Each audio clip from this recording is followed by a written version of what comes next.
I gave a brief drug history last time, and then I didn't mention any effects the drugs had on my perspective.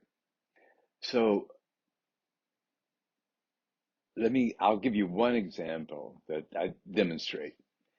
Uh, I was sitting on top of a hill, looking across the valley, Reno, Nevada, at the Sierras on the other side, and I was on acid. So I'm sitting there just spaced out, and I realized that I had been looking at one particular mountain, just a peak, and that while I had been looking at it, it had multiplied into five peaks, and they were all like in like positions around a clock face or something, and they were moving slowly. Well, as soon as I noticed it, everything snapped back to reality. Um, and it was just one mountain. And I thought, I wonder if I can do that again. And I could. I just sort of let go, and sure enough, the mountain multiplies, and I could spin it one way, and then I could spin it the other way, and okay. So that for me was a lesson about how the brain works. It's got all this data about what the world looks like, and it evolution has programmed us to sort that all that data into helpful hints about reality. And so, what evolution has prepared us for, in most environments, most human beings adapt to, mountains stay in one place and they don't multiply and move around. So,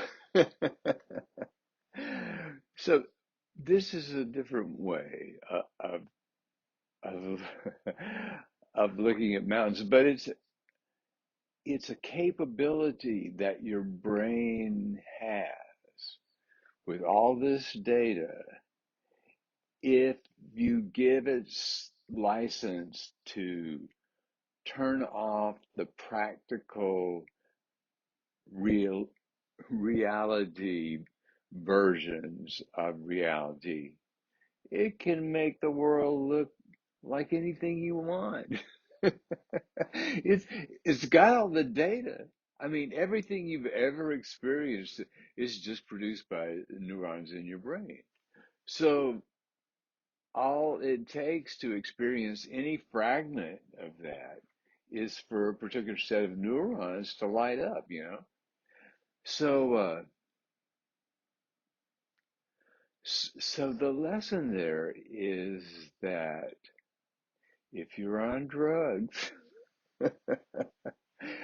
or otherwise seeing things that don't match up with most other people's reality, then it may be that your brain is producing the whole thing. You know, once you get the idea that this can happen, um, so you realize that your brain has all this data available, and you can learn tricks to get it to manipulate it in ways that you think are interesting. Like I discovered this is a trick anyone can learn with a little practice, is that if you imagine a scene, any scene, doesn't matter where, just anywhere, but as soon as you imagine it, replace it with another scene. And as soon as you imagine that one, replace it with another scene and see how fast you can do that. And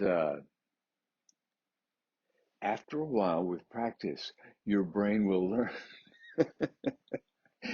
that's what is desired in this situation is like a cascade of changing imagery, and it can do it.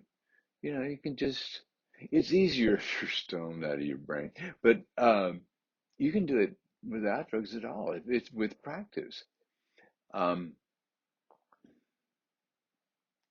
so, and you can do the same thing with audio, but yeah, that gets a little nerve-wracking. You can just, have done it, just stone cold sober. You start this guy talking, and this like radio announcer takes control of your brain, because you let it go. You encourage it. You listen to it. You practice this audio hallucination the same way you do the visual ones. You keep hearing voices until one starts talking all by itself. And it is the strangest thing to listen to your brain tell a story and you have no fucking idea where it's going. Or it's just making it up on the fly. It's amazing. But I think it helps to have drugs to understand how that process works. Your brain has all this data up there. Of course, I suppose a lot of people who do drugs don't look at it that way. But, I did a lot of drugs, and with my usual curiosity, what's going on up there? And I realized that, to put it in the terms I use now, um,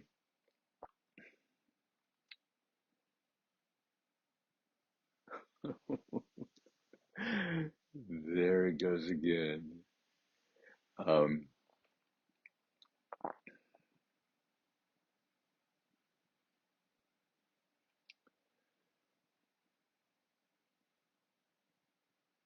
that the point is that the brain can make anything happen. So what does it make happen? Like I say, I like this flood of images, and I encourage my brain to do that. I practice it, and you can do that with any number of things. The question is, what do you want your brain to do? And in a lot of meditation traditions, this is Buddhism comes to mind, right? I've already talked about that. Um, there are these pictures of not not really pictures, but I'll use that term. There are pictures of places that are desirable to go. There are brain states that are encouraged in that system of thought. Um, and I think primarily it's the one of controlling the language function, is shutting that sucker off and looking around up there. But they, anyone who follows that tradition has a frame of reference for what they're looking for. It's it's pretty well hidden, I mean, if you tell if you tell someone what they're looking for straight in a straightforward way, they'll imagine it, but they won't experience it. They won't experience it the way they would if you challenged all their attempts to look at it in an ordinary way. And that's what Zen Buddhism is about, is anytime you try to look at a situation with ordinary concepts and terminology, you get hit with a stick or something like that. You get rewarded for spontaneous uh, eruptions of behavior. It's That's sort of the test of how well you're in control of your whole conceptual structure is you don't see a situation in usual terms. So you act in unusual ways. Like this guy who kicked over a water pitcher. And that demonstrated that he was not looking at it as a water pitcher or in an ordinary way. Anyway, so all these koans are about achieving some brain state. And, it depends how deeply you're ensconced in the tradition of how intense that is and how much you want it. People sit in caves for 30 years, 40 years, their whole life, sit in caves trying to achieve a particular brain state, or maybe achieving it and then just existing in it, which I suppose is what the ideal is. You want to get to a state of total peace and equilibrium and just fucking stay there. Well, it's nice, and it's a great trick to be able to do that. But really, you don't have to spend your whole life in that state. It's not really very interesting if you think about it. I mean, you're sitting in a rock room, right? A cave in a mountain somewhere, all by yourself, and you're experiencing this mental state because somebody told you it was really cool and you believed them. I mean, that's just an example. There are all sorts of traditions and different ideals of how to realize this state of freedom from suffering. I mean, if you're sitting in a cave somewhere and nothing's bothering you, the rats aren't chewing on your toes, hey, paradise. But it's not my idea of paradise. And I think a different ideal of enlightenment is to see what the options are. Um, but I want to get this one point across about drugs and reality and the sort of things your brain can produce. Enjoy that stuff all you want to. Your brain can produce wonderful things. Enjoy them, but you can't take them to the bank. They're not things that will help you in the real world. You have to use ordinary language, ordinary concepts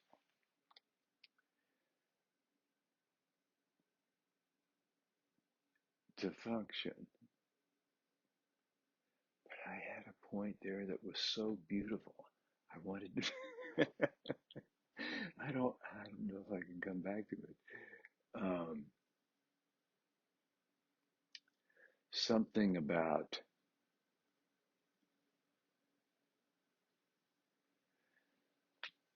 realizing that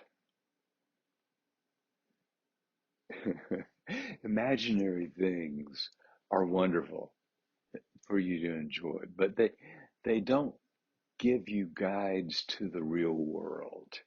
And that what I'm referring to put it more straightforwardly, is you can imagine that you're hearing the voice of some long gone prophet that's existing in some ephemeral world somewhere and is sending his message through you because your brain can produce that in a heartbeat. All you have to do is come to believe that that can happen and turn your brain loose. And, I'm saying you can learn to believe that. All these, all these things, they just happen. Some people learn to see the world that way, and they can see the world that way and function more or less well. Some better than others. But for me, it seems to me that and this is, Lisa Feldman Barrett, optimize your body budget. The ideal situation is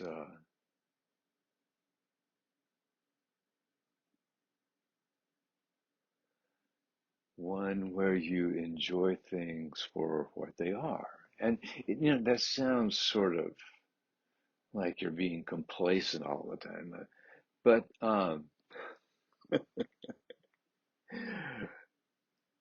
I'm just trying to teach your brain a way to enjoy its experience. And,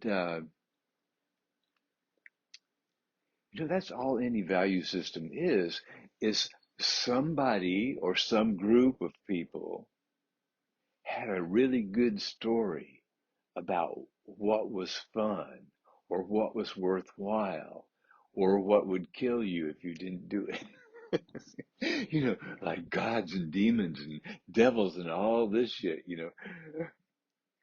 People dream this shit up and then people live their lives according to it. Um, so you realize how all that works. It's just people's brains making shit up.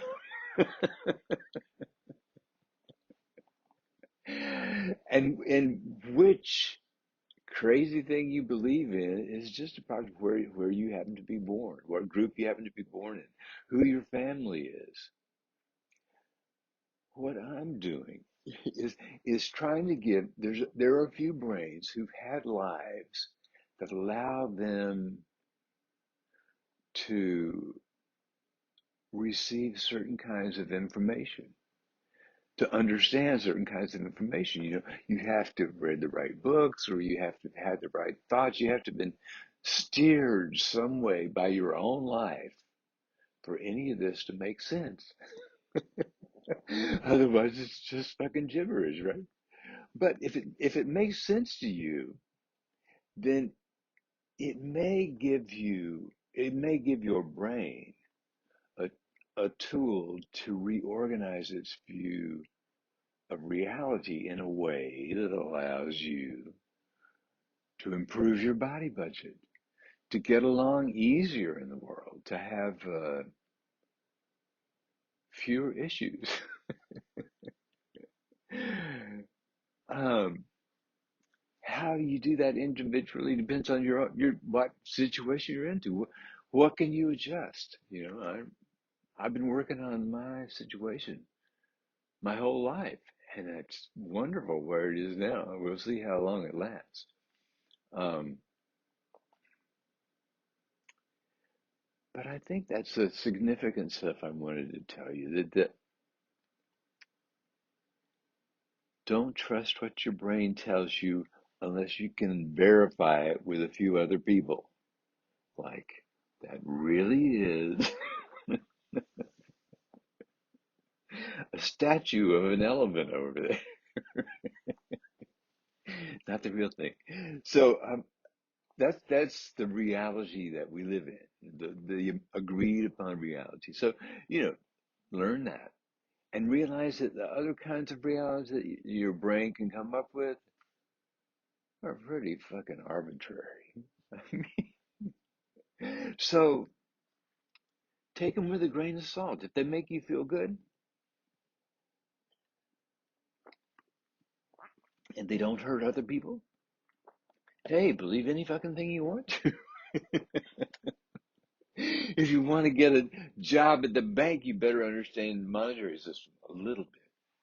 So anyway, I my hope of ending this with a nice little knot where everything's tied up.